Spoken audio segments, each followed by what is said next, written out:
오늘은 제가 일곱 교회에 대해서 좀 알고 싶어하는 마음이 생겼었어요.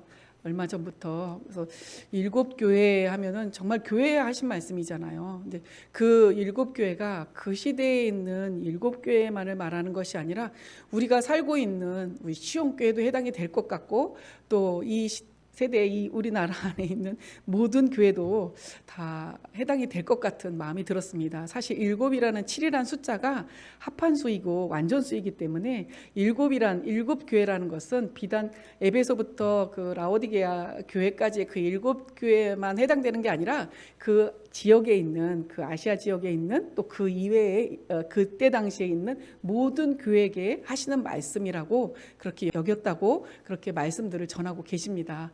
근데 뭐 그 시대에만 해당되는 말씀이 아니라 지금 우리 세대에도, 우리 교회에도 개인적으로는 제 자신에게도 해당되는 말씀이 있지 않을까 싶어서 일곱 교회에 대한 궁금증이 있었습니다. 좀 알고 싶었고 배우고 싶었고 공부하고 싶었던 부분이 있어서 오늘은 전체 일곱 교회를 하자니까는 너무 양이 많아서 에베소 교회와 서머나 교회 두 교회만 한번 말씀을 나눠보도록 하겠습니다.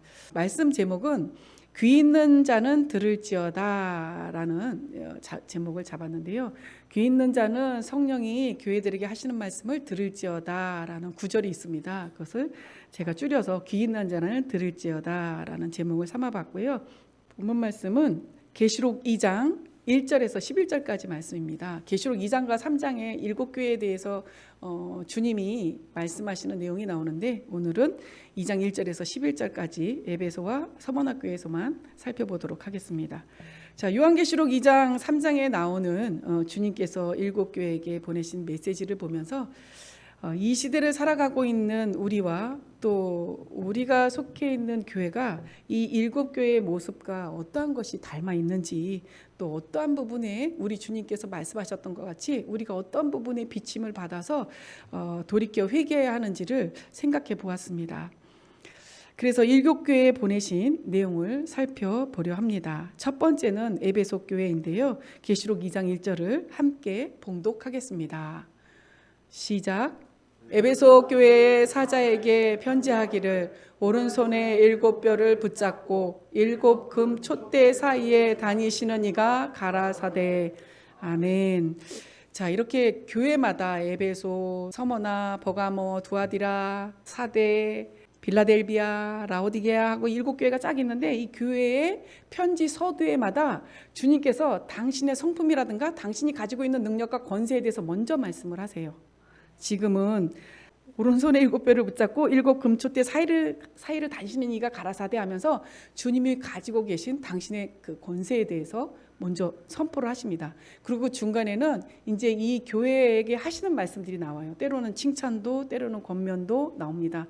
그리고 마지막에 가면은 이기는 자에게 주는 복, 권면하시고 칭찬하시고 또 권면하시는 이런 부분에 있어서 이렇게 너희가 이기는 자로 나올 때 내가 너희에게 이 복을 줄 거야, 이 능력을 줄 거야 라고 약속하시는 말씀, 거의 대부분 이러한 형식으로 교회에 편지하신 내용이 이 형식으로 나눠져 있는 것을 볼 수가 있습니다. 그래서 에베소 교회는 일곱 별과 일곱 금촛대라는 말씀으로 서두를 시작하셨는데요. 일곱 별과 일곱 촛대에 대해서는 그 앞장 1장 20절에 잘 나와 있습니다. 1장 20절 계시록 함께 봉독하겠습니다. 시작. 내 본 것은 내 오른손에 일곱 별의 비밀과 일곱 금 촛대라. 일곱 별은 일곱 교회의 사자요, 일곱 촛대는 일곱 교회니라. 아멘. 자, 일곱 별을 일곱 교회의 사자라고 하셨는데, 이 부분은 해석하는 의견이 다 나뉩니다. 교회를 돕기 위해 보낸 천사라 하시는 분들도 계시고, 또 교회 감독자다라고 말씀하시는 분들도 있습니다.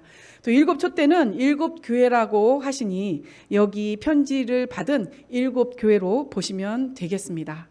그러니까 일곱 교회는 이 에베소부터 라오디게아 교회까지 그 일곱 교회뿐 아니라 아까 말씀드렸던 것처럼 그 주변에 있는 모든 교회가 포함이 되어 있고, 일곱이란 숫자 완전수 때문에 그렇게 볼 수가 있다라는 거예요. 그리고 지금 이 시대를 살아가고 있는 우리들의 교회도 포함이 되어 있다라고 보시면 좋을 것 같습니다.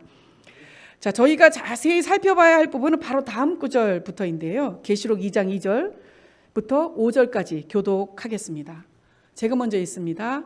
내가 내 행위와 수고와 내 인내를 알고 또 악한 자들을 용납지 아니한 것과 자칭 사도라 하되 아닌 자들을 시험하여 그 거짓된 것을 내가 드러낸 것과 또 내가 참고 내 이름을 위하여 견디고 게으르지 아니한 것을 아노라. 그러나 너를 책망할 것이 있나니 너의 처음 사랑을 버렸느니라. 그러므로 어디서 떨어진 것을 생각하고 회개하여 처음 행위를 가지라. 만일 그리하지 아니하고 회개치 아니하면 내가 내게 임하여 내 촛대를 그 자리에서 옮기리라. 아멘. 자, 하나님께서는 에베소 교회에게 말씀하십니다. 먼저는 너의 수고와 인내를 알고 있어. 그리고 악한 자들을 용납하지 아니하고 거짓된 것을 너희가 드러냈으며 주의 이름을 위하여 견디고 게으르지 아니한 것을 알고 있다라고 먼저 말씀을 하세요. 그러니까 인정하신다는 말씀이세요. 너의 그 수고와 인내의 행위를 내가 알고 있고 그리고 내 이름을 위해서 너희가 견디고 게으르지 아니한 것도 알고 있고 악한 자들을 용납하지 않는 것도 알고 있고 너희가 시험하여서 거짓된 것을 드러내서 분별하고 있다는 것도 내가 알고 있어 라고 먼저 인정을 해주십니다. 자, 근데 그 다음에 이제 책망할 것이 있다라고 말씀을 하시죠. 자, 에베소 지역은 지금은 이제 터키의 남부 지역이라고 하고 그때 당시에는 이제 소아시아의 이제 그 남쪽에 있는 그런 지역이라고 합니다. 근데 그 에베소뿐만 아니라 그 지역에는 우상 숭배가 심했어요. 특히 에베소 같은 경우는 여신상이 많았다고 합니다. 그래서 여신을 숭배해온 지역이었는데 또 이 우상을 숭배하는 것뿐 아니라 그곳에 이제 그 바벨론 포로 이후에 그 이스라엘 백성들이 그쪽에 이주해서 거기서 터를 잡고 살기 시작한 유대인들도 있었던 거예요. 그러니까 이스라엘이 나라가 망해갈 때에 포로로 잡혀간 자들도 있지만 도망가서 그곳에 이주해서 살고 있는 유대인들도 있었고 포로로 잡혀간 이후에 그들이 다시 회복이 되어서 돌아오잖아요. 이스라엘로 다시 돌아오는데 그때 돌아오면서 이스라엘로만 돌아온 것이 아니라 뿔뿔이 흩어져서 그곳에서도 이제 자리를 잡고 뭐 디아스포라라고 말씀을 하는데 유대인들이 거기서 그 디아스포라를 형성하고 살고 있었다고 합니다. 그러니까 이것은 유대인들이 그냥 와서 그들에 섞여서 사는 것이 아니라 자신들의 풍습과 자신들의 교리와 신앙을 지키면서 살고 있었던 거예요. 유대인들이. 그러면서 이 유대인들이 오랫동안 거기 살다 보니까 그 에베소에 있는 지역인들이 그들의 교리가 이제 마음에 들기 시작을 합니다. 왜냐하면 자신들이 믿는 우상을 섬기는 신과 이제 여기는 하나님을 섬겼기 때문에 그런 교리들에 이제 비교를 해보면서 하나님을 경외하는 사람들이 에베소에서도 나타나기 시작했대요. 하나님을 경외하는 사람들이 서서히 이제 구별돼서 생겨나기 시작을 했는데 유대인들 때문에 그렇게 됐단 말이에요. 근데 사도 바울의 전도 이후에 거기에 이제 그리스도인들이 생겨나기 시작을 하잖아요. 예수님을 믿는 사람들이 생겨나기 시작을 해요.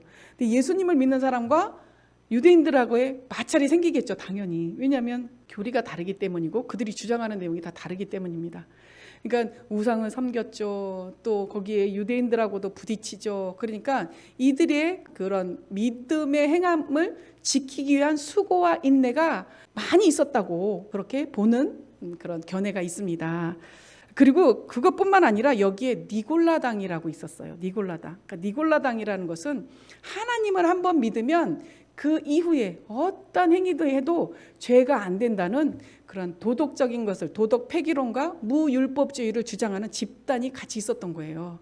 그러니까 이 에베소 교회가 거짓된 것을 드러내고 악한 자들을 용납하지 않았다는 것은 이 니골라당을 염두에 두고 그 행위를 했다라고 볼 수 있습니다. 그런 여러 가지 상황 속에서 이 에베소 교회가 자신들의 믿음을 지켜나가고 있다는 것을 염두에 두시고 그 다음부터 주님께서 책망하시는 부분을 보시면 좋을 것 같습니다.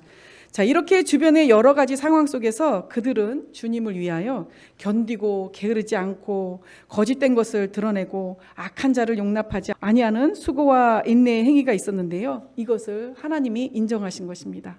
자, 우리의 모습은 어떠십니까?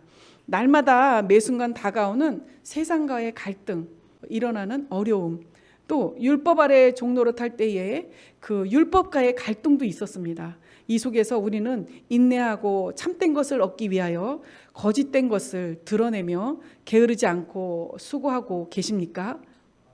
자, 이러한 에베소 교회인데 이렇게 수고하고 인내하고 그들의 믿음의 행위가 아름다운데 이런 교회인데도 불구하고 하나님께서는 책망할 것이 있다고 하십니다. 계시록 2장 4절에서 5절 교독하겠습니다. 제가 먼저 읽습니다.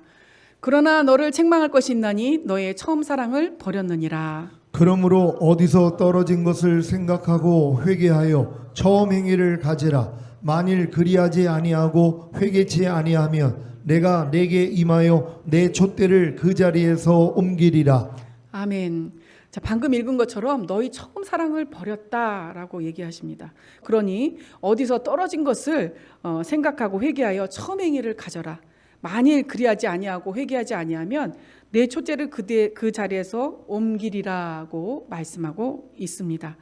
자, 처음 사랑을 버렸다고 하십니다. 처음 사랑 곧 첫사랑 아시죠? 첫사랑, 주님과의 첫사랑. 첫사랑은 무엇입니까? 여기 계신 우리 성도님들, 또 이 말씀을 듣고 계신 우리 성도님들, 주님과의 첫사랑은 어떠하셨습니까? 주님을 영접하고 거듭나면서부터 경험할 수 있었던 하나님을 향한 그 사랑인데요. 요한일서 4장 10절에서 11절을 함께 교독하겠습니다. 제가 먼저 읽습니다. 사랑은 여기 있으니 우리가 하나님을 사랑한 것이 아니요 오직 하나님이 우리를 사랑하사 우리 죄를 위하여 화목제로 그 아들을 보내셨음이니라. 사랑하는 자들아, 하나님이 이같이 우리를 사랑하셨은즉 우리도 서로 사랑하는 것이 마땅하도다. 아멘. 자, 여기서 말씀하시는 게 우리가 하나님을 사랑한 게 아니라 하나님이 먼저 우리를 사랑하셨다는 거예요. 그래서 하나님이 먼저 우리를 사랑하시고 또 그 사랑하신 증거로 우리 죄 문제를 해결하시기 위해서 당신 아들을 화목제로 보내주셨다라는 것까지 우리에게 믿음으로 확 부어주시는 거죠. 순간에 거듭날 때. 그래서 그게 확 믿어지는 거예요. 그래서 그 뜨거운 사랑 때문에 나도 이루 말할 수 없는 사랑으로 하나님을 그냥 저절로 사랑하게 돼버리는 것이 처음 사랑이었던 것 같습니다. 제 기억으로는요. 하나님을 향한 이런 열렬한 그 주신 사랑 때문에 우리 또한 열렬한 애정을 가지고 뜨거운 마음으로 사랑을 하게 됩니다. 자, 이 첫사랑은 나의 삶이 그리스도의 사랑으로 그냥 사라져버리는 그런 시간이었던 것 같습니다. 그냥 누가 전도하라고 말하지 않아도, 누가 교회 가서 예배드려라 말하지 않아도, 가서 기도해라 말하지 않아도 이 처음 사랑을 했을 때는요, 그냥 교회 가서 앉아 있는 거예요. 어디 기도하는 데가 없나? 어디 집회가 없나? 누구한테 전할 사람이 없나?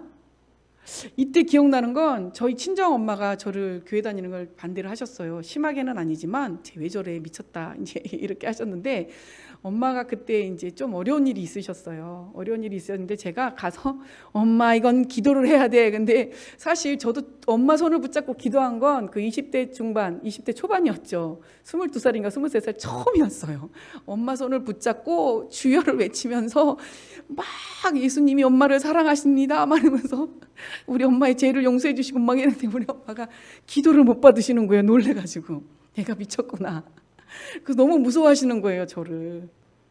그러니까 제 첫사랑은 정말 나름 제 성격에 비해 참 물불 안 가리는 그런 첫사랑을 경험을 했었던 것 같습니다. 근데 이렇게 사라져 버리는 거예요. 왜냐하면 부어주신 그 사랑 때문에 저절로 뜨거운 마음으로 그냥 주님의 생명으로 사라져 버리는 그 체험이 있었어요. 노력하지 않아도. 그리고 그 사랑은 제가 지금 방금 간증했던 것처럼 가족과 이웃에게 그냥 무조건 전하는 것으로 표현됐어요. 그러니까 막 이게 너무 뜨거우니까 막 전철도 가서 하고, 그리고 뭐 길거리에서도 막 신문 돌리고 등등. 지금은 하라면 조금 어려운 일들을 좀 많이 했었던 것 같습니다. 근데 이렇게 살 수 있었던 것이 그 첫사랑의 열매, 결과물이었던 것 같습니다. 자, 그 놀라운 사랑 기억나십니까? 어렴풋이 새록새록 기억이 나세요?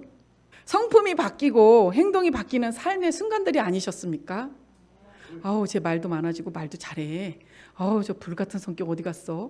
일단 저희가 광야 생활하면서 또 드러날 건 다 드러났지만 거듭나는 순간, 하나님의 첫사랑이 부어지는 순간 제 성품이 바뀌고 또 제 행동도 바뀌더라고요.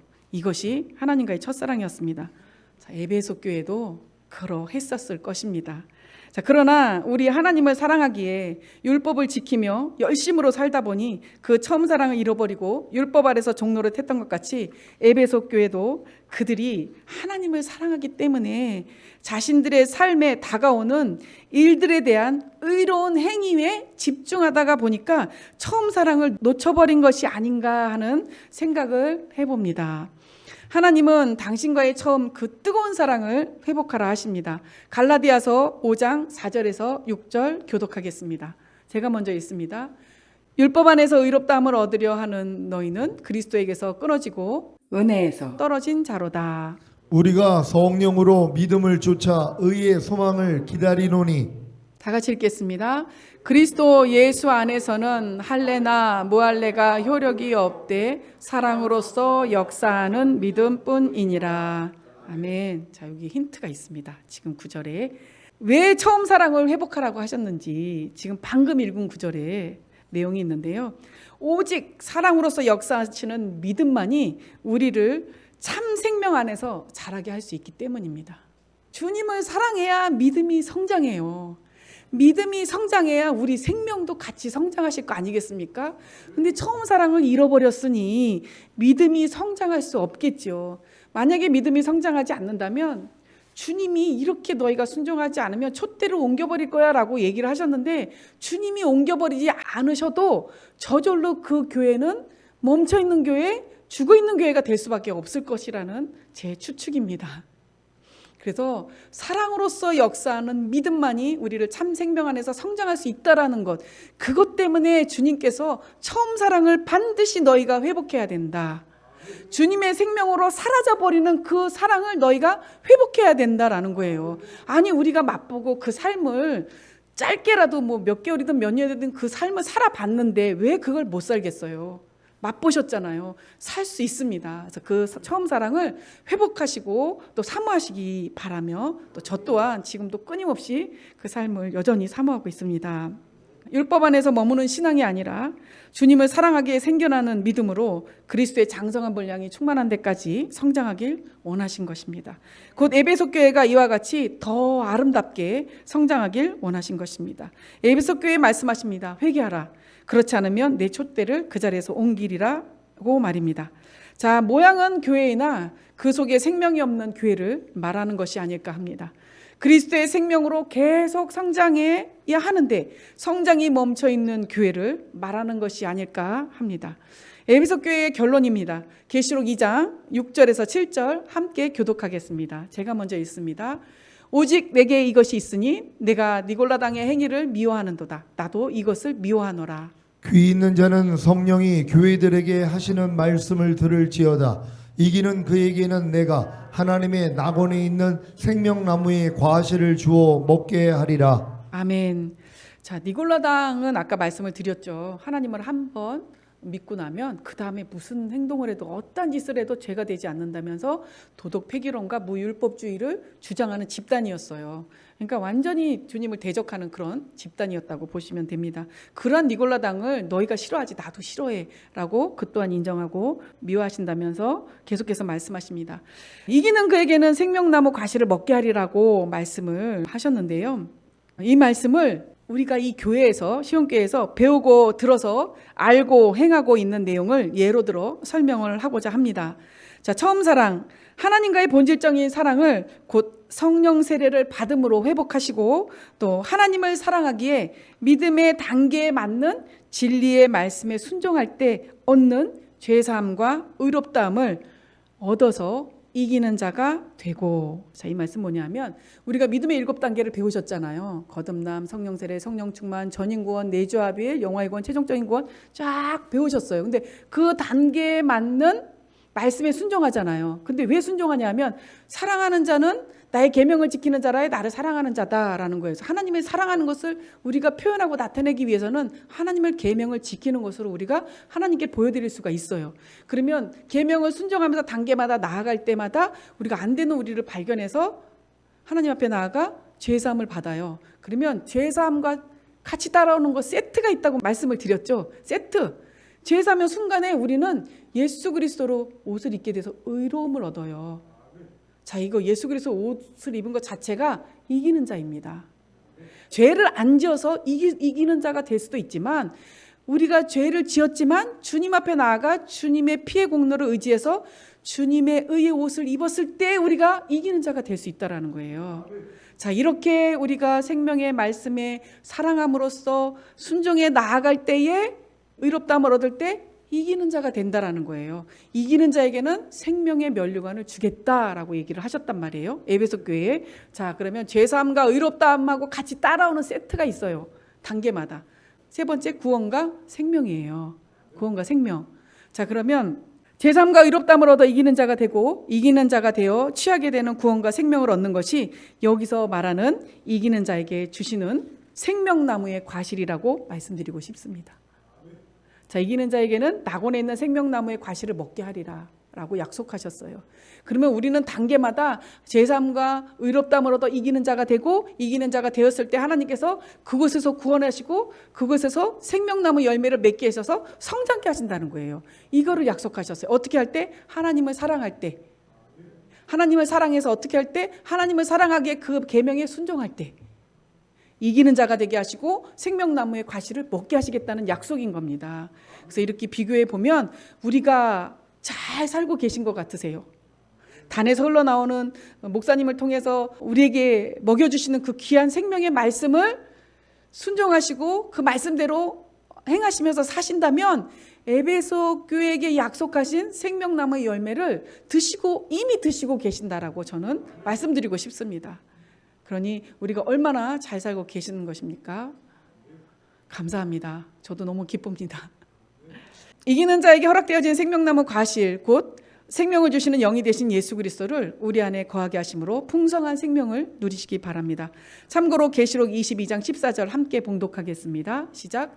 그 두루마기를 빠는 자들은 복이 있으니 이는 저희가 생명나무에 나아가며 문들을 통하여 성에 들어갈 권세를 얻으려 함이로다.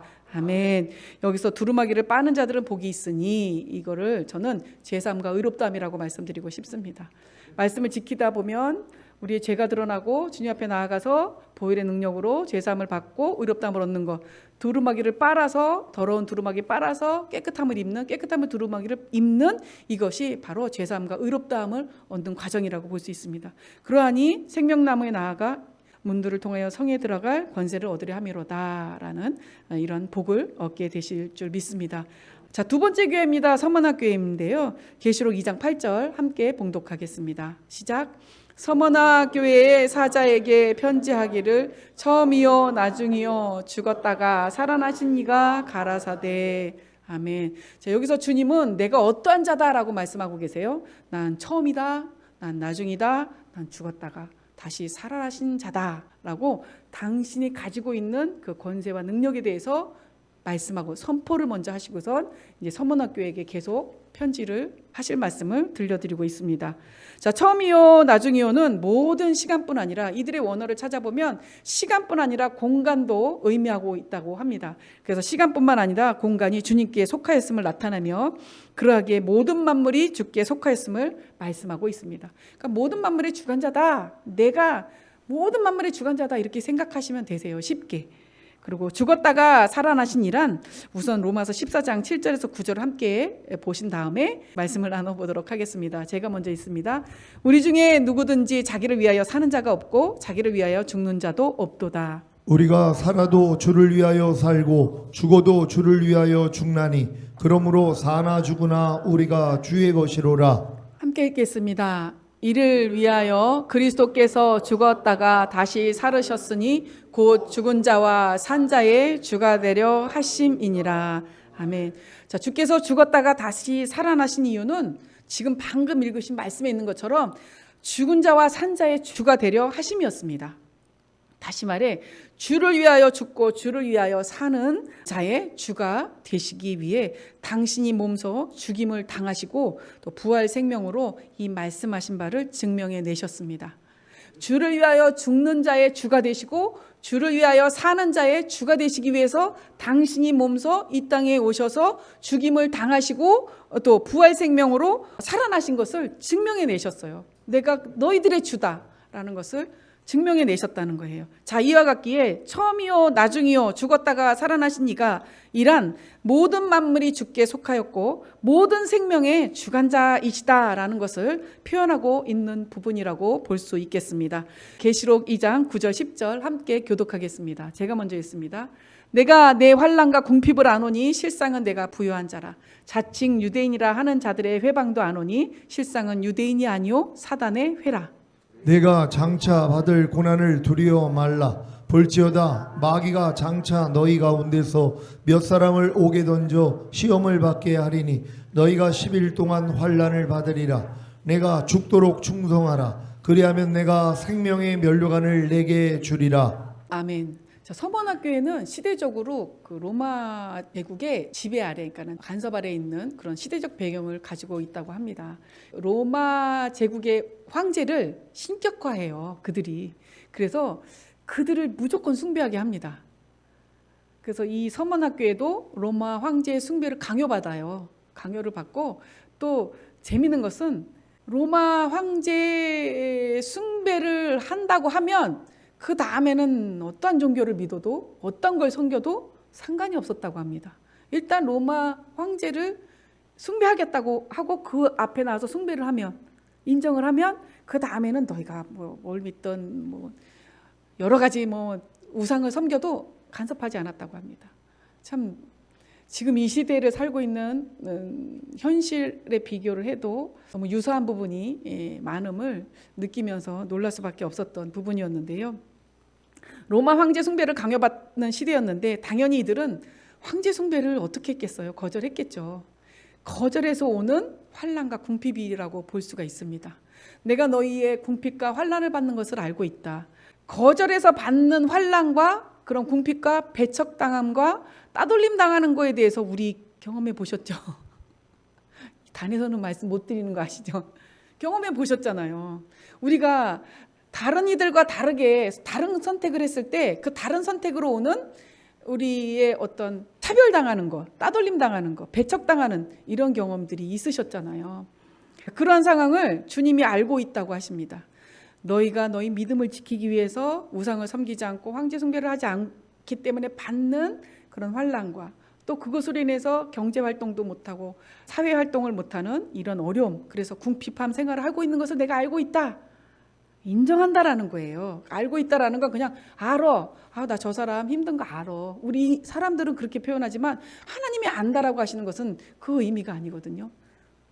인정하고 그 부분에 대해서 저는 칭찬하고 계시는 게 아닐까라는 생각도 해보았습니다.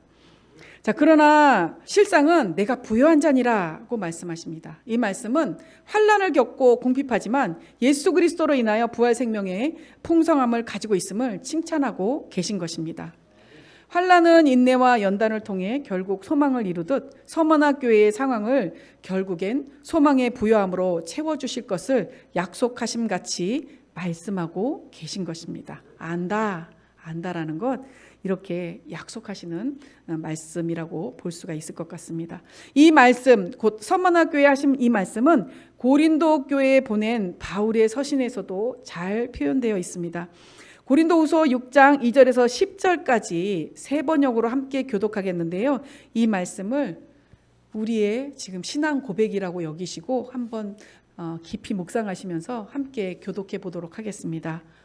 제가 먼저 읽겠습니다. 하나님께서 말씀하시기를 은혜의 때에 나는 내 말을 들어주었다. 구원의 날에 나는 너를 도와주었다 하셨습니다. 보십시오. 지금이야말로 은혜의 때요. 지금이야말로 구원의 날입니다. 아무도 우리가 섬기는 이 일에 흠을 잡지 못하게 하려고 우리는 무슨 일에서나 아무에게도 거리낀거리를 주지 않습니다. 우리는 무슨 일에서나 하나님의 일꾼답게 처신합니다. 우리는 많이 참으면서 환난과 궁핍과 곤경과 매맞음과 옥에 갇힘과 난동과 수고와 잠을 자지 못함과 굶주림을 겪습니다. 또 우리는 순결과 지식과 인내와 친절과 성령의 감화와 거짓 없는 사랑과 진리의 말씀과 하나님의 능력으로 이 일을 합니다. 우리는 오른손과 왼손에 의의 무기를 들고 영광을 받거나 수치를 당하거나 비난을 받거나 칭찬을 받거나 그렇게 합니다. 우리는 속이는 사람 같으나 진실하고 이름 없는 사람 같으나 유명하고 죽는 사람 같으나 보십시오. 살아 있습니다. 징벌을 받는 사람 같으나 죽임을 당하는 데까지는 이르지 않고. 다 같이 읽겠습니다. 근심하는 사람 같으나 항상 기뻐하고 가난한 사람 같으나 많은 사람을 부요하게 하고 아무것도 가지지 않은 사람 같으나 모든 것을 가진 사람입니다. 아멘. 우리 마음 깊이 나의 고백으로 한번 하나님 앞에 들려드리셨습니까? 우리는 지금도 이와 같이 살고 계실 줄 믿습니다만 앞으로도 이와 같이 사셔야 될 줄로 여겨집니다. 서머나교회에 너희가 환난을 당하고 궁핍한 것을 내가 알고 있다 하지만 사실은 너희가 부유한 자니라 라고 말씀하신 것은 바로 이 고백과도 같이 내가 아무것도 가진 것이 없는 것 같으나 너가 모든 것을 가진 자야. 왜냐하면 예수 그리스도의 생명이 풍성하기 때문입니다. 자, 우리는 때로는 많이 힘드시지만 예수 그리스도의 풍성한 생명으로 인해서 이렇게 믿음의 고백을 할 수 있는 저와 여러분이 되셔야 할 줄로 믿습니다. 자, 바울 사도는 주 앞에 참된 부요함이 무엇인지를 말하고 있는 구절이었습니다.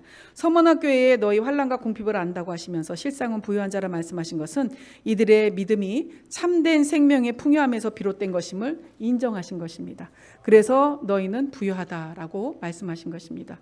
그러면서 자칭 유대인이라 하는 자들의 회방도 안 오니 실상은 유대인이 아니요 사단의 회라. 내가 장차 받을 고난을 두려워 말라. 볼지어다 마귀가 장차 너희를 몇 사람을 옥에 던져 시험을 받게 하리니 너희가 10일 동안 환난을 받으리라고 하십니다. 자, 유대인의 회방, 에베소 교회에 있었던 유대인의 회방과 유사하다고 보시면 되세요. 그리고 그들도 또한 유대인들도 황제 숭배를 로마 황제 숭배를 다 받아들인 건 아니지만 로마 황제 숭배를 완전히 거절했던 이 서머나 교회가 받는 궁핍과 환난 그리고 거절당하는 거 그리고 핍박당하는 거 외면당하는 거 이런 것들의 그 열매를 보고 유대인들이 손가락질을 하는 거예요. 그 열매는 자신들이 갖고 있는 열매랑 다르기 때문이에요. 이들은 예수 그리스도로 인하여서 받는 환난과 궁핍과 그 이외의 많은 열매들이 유대인들이 손가락질을 할 만한 그런 열매였던 것들이에요. 그래서 회방하고 또 다름을 나타냄으로 인해서 다름 때문에 오는 어려움이 있었다는 것을 말할 수가 있습니다. 그래서 주님께서는 그들은 참 유대인이 아니라 사단의 회다. 사실은 유대인이 아니라 사단의 회다라고 아예 대놓고 말씀을 하십니다. 로마서 2장 28절 29절을 현대인의 성경으로 함께 교독하겠습니다.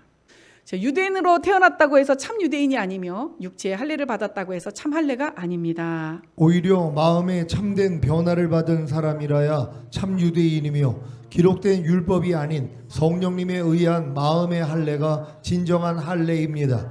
이런 사람은 칭찬을 사람에게서 받는 것이 아니라 하나님에게서 받습니다. 아멘.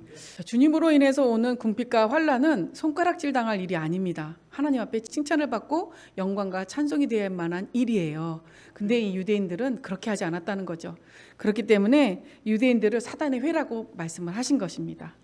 자, 장차 받을 시험과 고난과 환난을 두려워하지 말아라 라고 얘기해요. 힘들어요.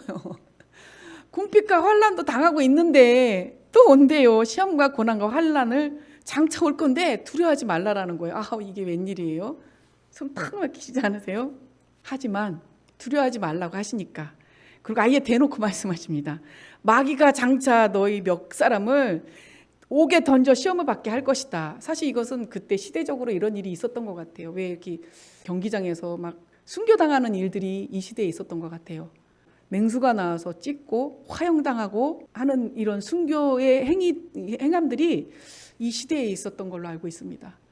그러면서 몇 사람 옥에 던져서 시험을 받게 하리니 너희가 10일 동안 환난을 받으리라. 자, 10일이라는 이 의미를 많은 의견들이 있어요. 또한 이게 해석하는 의견들이 분분한데 딱 목사님하고 상의한 결과 저희 조영만 목사님하고 상의한 결과 10일이라는 것은 정해져 있는 기간이잖아요.